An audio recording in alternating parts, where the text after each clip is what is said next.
kan Ilmaa, kan Hafuura Qulqulluu Waaqayyo tokkoo. Ameen.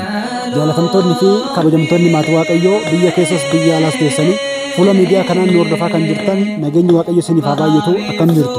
Egaa yeroo ammaa kana kan argamnu kutaa lallaba Salaalee mana lubummaa sulultaa jalatti kan argamu mana kiristaanaa Tulluu Gammachuu Ayyaana Ilmaa yookaan immoo Dabra Fissaa Qulqulluu Baalawaldii Wareersa Maallimaatti argamu.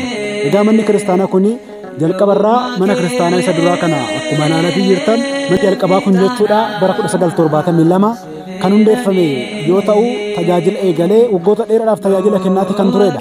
Egaa manni kiristaanaa kuni turtii isaatirraa kan ka'e yeroo ammaa kanatti haala baay'ee fokkisaa irratti kan argamudha. Manni kiristaanaa kuni gubbaarraa qorqoorroon inni mul'atu kun cicciteetoo tajaajilaaf yeroo luboonni fi akkasuma daaqonoonni mana qulqullummaa yookaan immoo gara maqdasii seenan yeroo rooballee roobni irratti dhimmisaatti kan jiru waan ta'eef yeroo ammaa kanatti kana bu'uura godhachuudhaan kaka'umsa koree mana kiristaanaa kanaatii fi tajaajiltoota hawaasa naannoo kanaatiin manni kiristaanaa haaraan kana fakkaatu kun hojjetamaatii jira.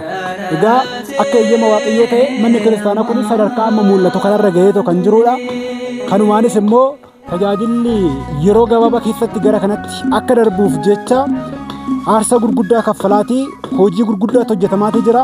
Fuula keenya duratti kan argamu guyyaa dhaloota gooftaa keenya fayyisaa keenya Yesuus Kiristoos yookaan immoo muddee 29 jechuudha.